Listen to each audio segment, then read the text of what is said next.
el doctor Diego Guelar para conversar unos minutos con nosotros y contarnos qué va a pasar a partir de ahora y qué piensa él sobre Mandani. Hola doctor, ¿cómo está usted? Buen día.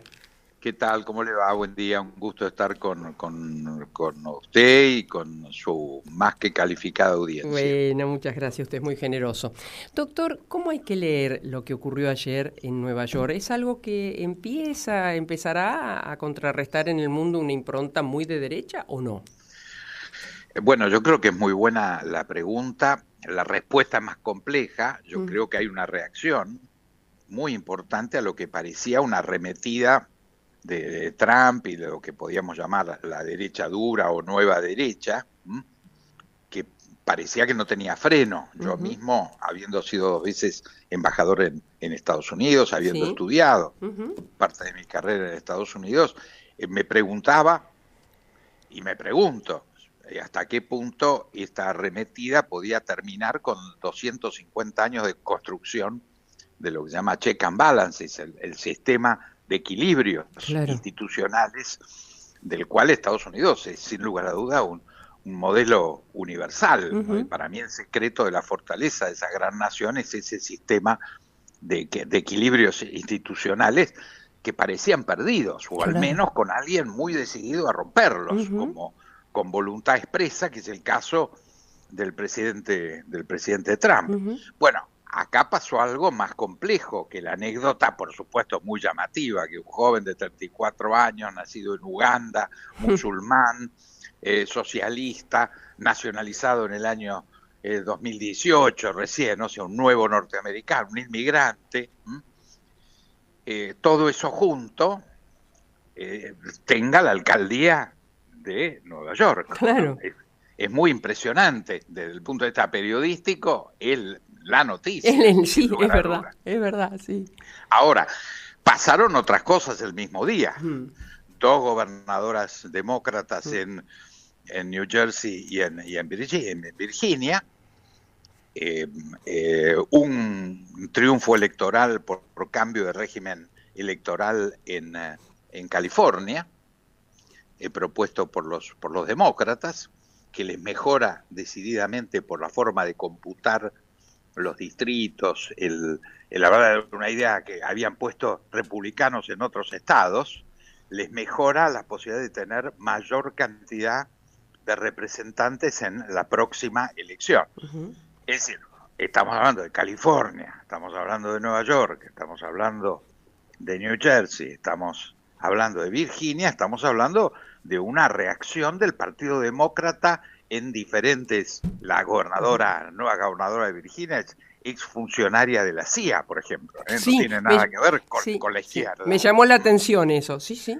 Bueno, o sea, que vemos un fenómeno que parecía muy desdibujado y en una crisis muy profunda de liderazgo, en el caso del Partido Demócrata, una reacción que ya involucra al Partido Demócrata, porque una centrista o de centro derecha, como es la gobernadora del estado de Nueva York, también respaldando al candidato a la alcaldía, ¿no? O sea, ha habido un dato muy fuerte políticamente que hay que verlo en ese conjunto de modificaciones que implica una reacción a esa hegemonía de la nueva derecha que parecía que avanzaba sin freno. Doctor, Sí. esta descripción que usted hace, ahora se la traigo porque en Argentina no pasó eso, pasó todo lo contrario. Usted recién decía, los demócratas de alguna manera se están parando de nuevo sobre sus 2 piernas, sobre sus ideales, sobre su base, como querramos definirlo. Acá lo que sucede es que el peronismo, yo quisiera hacer una digresión o una separación entre kirchnerismo y peronismo, porque si bien lo que masivamente hoy sigue viéndose es el kirchnerismo, pero digo, acá sucede que no hay oposición. Bueno, yo creo que estamos en una crisis profunda de liderazgo, no hay ninguna duda, y esto le marca, lo pone en el centro de la cancha al presidente Milei con un triunfo electoral que ni él mismo soñó, y que realmente lo transforma en un eje. Habrá que ver lo que hace. A mí me gustaría que lo que él de alguna forma había anunciado lo cumpliera, que es una gran convocatoria a la Unión Nacional, a articular con los gobiernos provinciales, etcétera, una nueva definición. En el fondo no pareciera que eso es lo que está pasando, sino el fortalecimiento del triángulo de hierro, esa definición que a mí no reconozco, no me gusta, ya lo hemos Pero hablado. además me parece que, perdón este insert, pero me parece que el triángulo solo quedó un paralelo, dos paralelas. Me parece que Caputo Santiago perdió todo. Bueno, eso lo tendremos que ver, es una cuestión palaciega, finalmente. Sí, claro. Para mí, finalmente el presidente es el presidente, el Poder Ejecutivo es unipersonal, él podrá tener más o menos confianza en 1, 2, 3 personas, pero esto es una cuestión arbitraria al cual tiene derecho el Poder Ejecutivo, ¿no? O sea, no lo veo como un fenómeno central. El fenómeno central es si efectivamente el presidente va a hacer un esfuerzo de totalización de una nación compleja. Somos la octava nación en territorio en el mundo, con 47 millones de habitantes, con una cantidad de gobiernos provinciales y una historia de partidos políticos que viene desde unitarios y federales hace más de 200 años, ¿no? O sea, toda esa historia no termina en el triángulo de hierro, como se defina, como 2, 3, 4. Sí. No va, a mi juicio, la historia argentina no va por ahí. Y en esto siento esa profunda diferencia, por eso mi diferencia en su momento con el presidente Macri, el expresidente Macri, porque yo creo que PRO tenía y debería tener, al margen del nombre, un espacio muy grande, lo que yo llamo la centro derecha liberal. Ahora, doctor, todo indica, discúlpeme, ¿no? Y le recuerdo a la audiencia que el doctor Guelar, intentó por todos los medios, primero la revitalización del PRO y segundo presentarse como senador por el PRO, por su partido, pero digo, me parece que de alguna manera los hechos le están dando la razón, porque el presidente Macri viene, habrá que ver las intimidades, pero me parece que viene perdiendo también en eso de subsumirse al presidente Milei. Bueno, yo creo que fue un error muy grande, no porque no hubiera, en esto también lo charlamos varias veces por este mismo medio, yo soy un convencido que hay que fortalecer el rumbo que la gente eligió democráticamente en noviembre del 23, centralmente lo que se llama el ancla fiscal, es decir, el no inventar recursos por vía de la maquinita, que ya sabemos el impacto inflacionario que eso tiene, saber que la no recuperación del crédito, que además tampoco podemos inventarla por vía de crédito porque no lo tenemos todavía. Entonces, ese rumbo elegido equivocadamente por el kirchnerismo nos llevó al desastre. Ahora, esto es un punto. Yo creo que ser violeta es otra cosa, ¿no?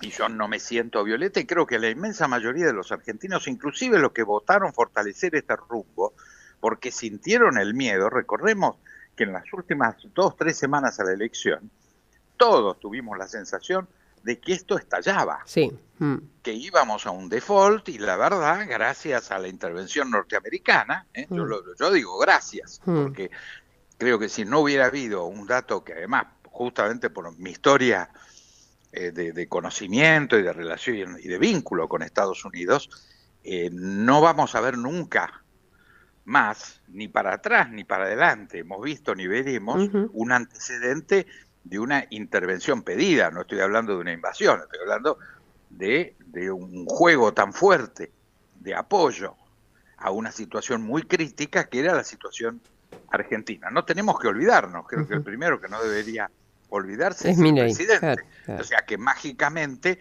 la situación de Argentina sigue siendo de reservas negativas, de falta de crédito internacional.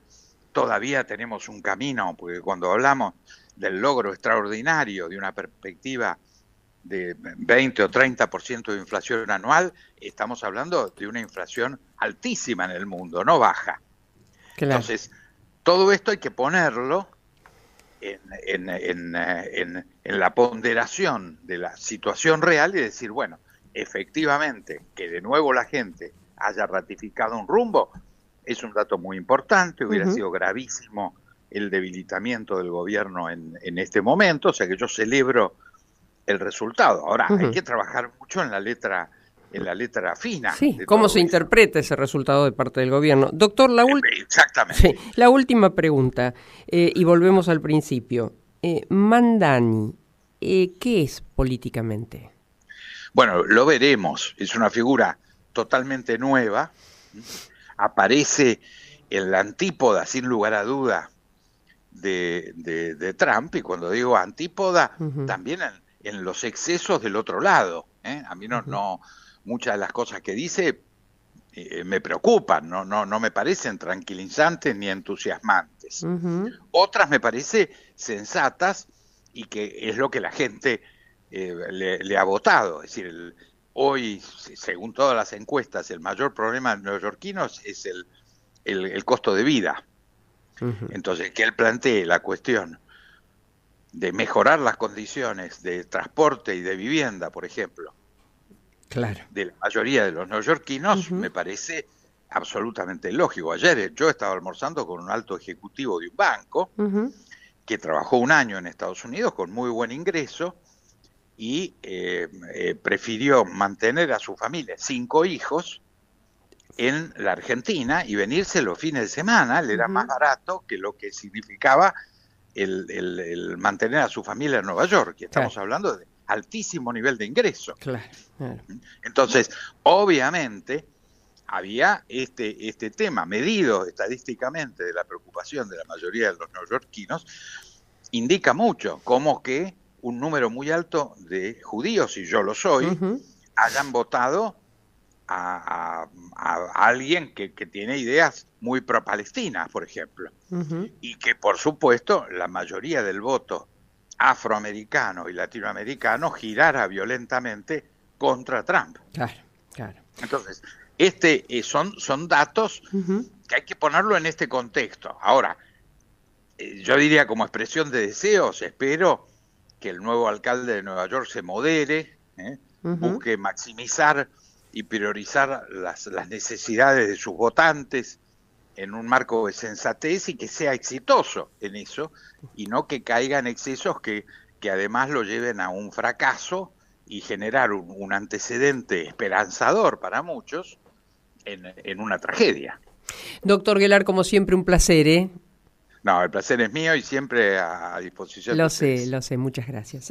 El doctor Diego Guelar, que ha sido embajador en China, embajador en Estados Unidos, en Brasil, una larga carrera, que en mucho tiempo estuvo dentro del peronismo, después, bueno, se convenció que lo que mejor lo representaba era el PRO, por eso, y ahí se atalonó y discutió inclusive con el presidente Macri, esto de, yo lo digo así, no lo va a decir él, de ir regalado a una estructura, ser dador de gobernabilidad y no discutir puntos, algunos dicen no discutir con formación de gabinete, también está dentro de las reglas políticas, pero fundamentalmente no discutir dirección del gobierno.